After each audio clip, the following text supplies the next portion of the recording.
थोड़ी देर में PM Modi Rajkot AIIMS की रखेंगे आधारशिला। करीब 1195 करोड़ की लागत से बनेगा नया एम्स। 2022 तक बनकर तैयार होगा राजकोट एम्स। 750 बेड का होगा अस्पताल, 30 बेड का आयुष ब्लॉक बनाया जाएगा। एम्स परिसर में 125 एमबीबीएस और 60 नर्सिंग छात्रों की पढ़ाई की सुविधा भी होगी। बिल्डिंग के लिए 201 एकड़ जमीन आवंटित हुई। नए साल को लेकर प्रधानमंत्री मोदी ने राष्ट्रपति कोविंद को फोन किया। राष्ट्रीय अंतर्राष्ट्रीय मसलों को लेकर हुई बातचीत। पाकिस्तान में कट्टरपंथियों ने लगाई ऐतिहासिक मंदिर में आग। मौलानाओं की अगुवाई में भीड़ ने किया मंदिर को तहस नहस। पाकिस्तान के खैबर पख्तूनख्वा में मंदिर को जलाया गया। कट्टरपंथियों ने मंदिर के अंदर की मूर्तियों को खंडित किया। मंदिर के अंदर संत की समाधि को भी तोड़ डाला गया। पाकिस्तान सुप्रीम कोर्ट के आदेश पर इस मंदिर का जीर्णोद्धार किया जा रहा था। अब तक इस मामले में ना ही एफआईआर दर्ज की गई है और ना ही कोई गिरफ्तारी हुई है। वीडियो में मंदिर के पास भड़काऊ भाषण देते नजर आए नेता भीड़ को मंदिर तोड़ने के लिए उकसाया। दिल्ली पुलिस की स्पेशल सेल को बड़ी कामयाबी। दुबई से डिपोर्ट किया गया खालिस्तानी आतंकी सुख बिकरीवाल। आईएसआई के इशारे पर पंजाब में टारगेट किलिंग और नाभा जेल ब्रेक में शामिल था बिकरीवाल। केरल विधानसभा का विशेष सत्र जारी। कृषि बिल के खिलाफ सदन में रखा गया प्रस्ताव। सरकार और किसानों के बीच छठे दौर की बातचीत में मिली आधी कामयाबी। सरकार 2 शर्तों को मानने के लिए तैयार। कृषि कानूनों और एमएसपी पर नहीं बनी बात। सरकार और किसानों के बीच करीब 5.25 घंटे चली बातचीत। अगली बैठक 4 जनवरी को होगी। मीटिंग के बाद बोले कृषि मंत्री नरेंद्र सिंह तोमर, 2 मांगों पर सहमति, बाकी पर बातचीत जारी। तोमर बोले पराली और बिजली पर किसानों की बात सरकार ने मान ली है, किसानों पर नहीं होगी कोई कार्रवाई। कृषि मंत्री ने कहा एमएसपी जारी रहेगी, लिखित में देने को सरकार तैयार है। किसान नेता राकेश टिकैत का बयान, बातचीत ठीक माहौल में हो इसके लिए धरना शांतिपूर्ण चलता रहेगा। किसान नेता बालकरण सिंह बरार ने बैठक को बताया पॉजिटिव। सरकार ने किसानों से कमेटी बनाने की अपील की। किसान नेता कमलजीत संधू बोले बैठक में बिजली और पराली पर हुई चर्चा, अगली मीटिंग में कानून रद्द करने पर होगी बात। किसान नेता बोले हमने मंत्रियों को खाना खिलाया, सरकार ने हमें चाय पिलाई।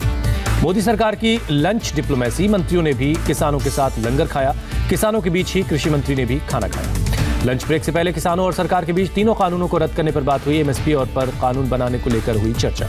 बातचीत के दौरान किसान नेताओं ने अपनी मांगों को दोहराया। किसानों ने कहा सरकार ने नहीं दिया कोई ठोस जवाब। किसान नेताओं ने सरकार से की नई मांग। आंदोलन के दौरान जान गंवाने वाले किसानों के लिए इंसाफ और मुआवजे की मांग रखी गई।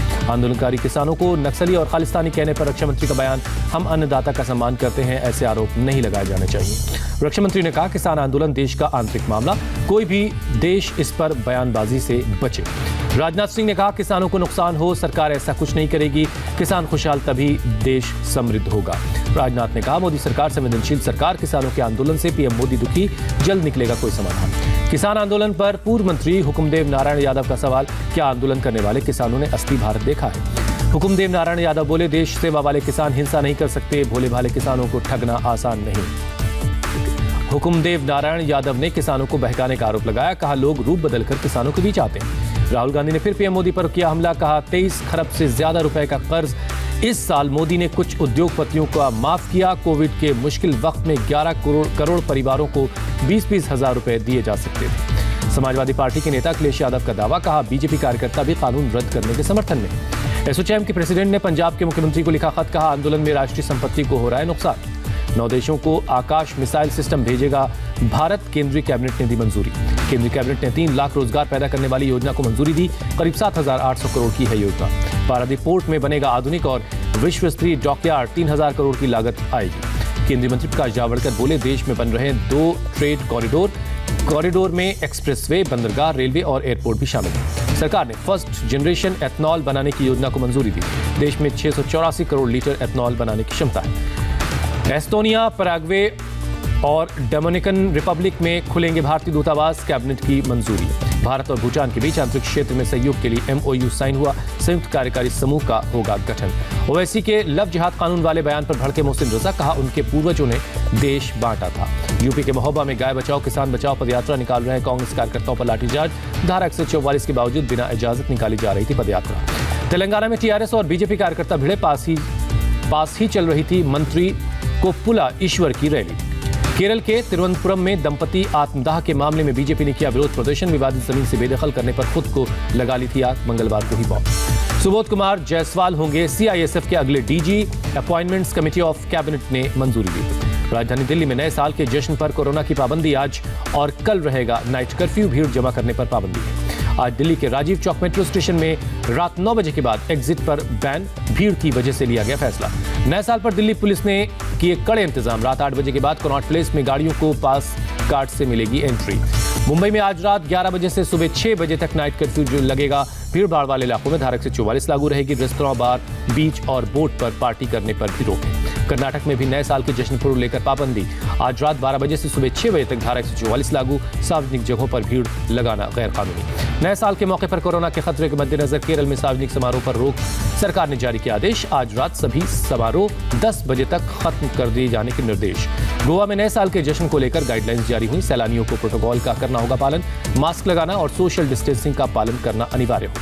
नए साल पर यूपी में धार्मिक जगहों को लेकर गाइडलाइंस जारी हुई। माघ मेला, संत समागम और तीर्थ स्थलों पर एसओपी का करना होगा पालन। मेलों में आने वालों को कोरोना टेस्ट रिपोर्ट लेकर आने का आदेश। जम्मू कश्मीर के पटनी टॉप में विंटर कार्निवल। नए साल पर जश्न की तैयारी में सैलानी। दिल्ली में सर्दी का सितम जारी। ठंड और घने कोहरे ने लोगों की मुश्किलें बढ़ाई। 3 डिग्री सेल्सियस तक पहुंचा तापमान।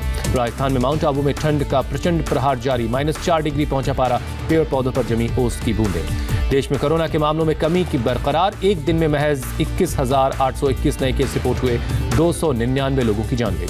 देश भर में कोरोना के 2,57,656 एक्टिव केस हैं। 98,60,000 से ज्यादा लोग रिकवर हो चुके हैं। हिंदुस्तान में फैल रहा है कोरोना का नया स्ट्रेन। अब तक 20 लोगों में नए स्ट्रेन की पुष्टि हो चुकी है। देश में अब तक 17 करोड़ 20 लाख से ज्यादा कोरोना सैंपल की जांच हुई है। बुधवार को 11 लाख से ज्यादा लोगों का किया गया टेस्ट। 21-22 दिसंबर को ब्रिटेन से लौटे 8 लोगों में कोरोना का नया स्ट्रेन पाया गया। 7 एलएनजेपी में भर्ती। 8वां मरीज आंध्र में ही हुआ था रवाना। यूपी में कोरोना के नए स्ट्रेन वाले 2 मरीज मिले। मेरठ और गौतम बुद्ध नगर से आया मामला। कर्नाटक में नए म्यूटेशन वाले 7 मरीज मिले। अभी मरीजों की हालत गंभीर नहीं है। कोरोना के नए स्ट्रेन पर बोले एम्स के डायरेक्टर रणदीप गुलेरिया। भारत हालात को हैंडल करने में सक्षम है। लोगों को सतर्क रहने की सलाह दी। ऑक्सफोर्ड की वैक्सीन एस्ट्राजेनेका को ब्रिटेन में हरी झंडी मिली। 4 जनवरी से लगेगा वैक्सीन का डोज। ब्रिटेन में मंजूरी मिलने से भारत में बढ़ी उम्मीद। अप्रूवल की लाइन में ऑक्सफोर्ड की कोरोना वैक्सीन सबसे आगे है। दिल्ली में कोरोना के 677 नए केस। 24 घंटे में 21 लोगों की मौत हुई। महाराष्ट्र में कोरोना से 3,537 लोग संक्रमित मिले। 70 की जान गई। मुंबई में 24 घंटे में कोरोना के 714 केस। 13 मरीजों की जान गई। मुंबई के धारावी में 7 नए मरीज मिले। अप्रैल के बाद एक्टिव केस घटकर 17 पर पहुंचा। यूपी में कोरोना के 1,043 नए मामले सामने आए। एक दिन में 1,200 लोग रिकवर हुए। पंजाब सरकार का फैसला। पॉजिटिव केस के 5% सैंपल को जांच के लिए IGIB भेजा जाएगा। गुजरात में एक दिन में कोरोना के 799 केस मिले। 7 मरीजों की जान गई। केरल में कोरोना के 6,268 नए केस मिले। 28 लोगों ने तोड़ा दम। नए साल के जश्न को देखते हुए बेंगलुरु में 1 जनवरी की सुबह तक धारा 144 लागू रहेगी। सड़क पर जश्न मनाने पर भी रोक है। कर्नाटक के सीएम BS येदियुरप्पा की अपील। कहा कोरोना गया नहीं, गाइडलाइंस का पालन जरूर करें। जम्मू कश्मीर में 31 जनवरी तक लॉकडाउन के नियम जारी रहेंगे। आदेश जारी किया गया। 31 जनवरी तक जारी रहेगा अंतर्राष्ट्रीय उड़ानों पर प्रतिबंध। DGCA का निर्देश जारी। ब्रिटेन में रहने वाले छात्रों को ने केंद्र सरकार से लगाई गुहार। इमरजेंसी में यात्रा करने की इजाजत मांगी। मुंबई के सिद्धि विनायक में दर्शन होगा महंगा। 250 की जगह 800 रुपए बुकिंग चार्ज करने की तैयारी। शिरडी के साईं बाबा मंदिर में आज रात भर भक्तों के दर्शन के लिए खुला रहेगा। मंदिर प्रबंधन का फैसला। उत्सव के लिए खुला केरल का सबरीमाला मंदिर। 20 जनवरी को बंद होगा मंदिर। रजा अकेडमी ने WHO को लिखा खत। पूछा कोविड वैक्सीन में क्या हो रहा है इस्तेमाल।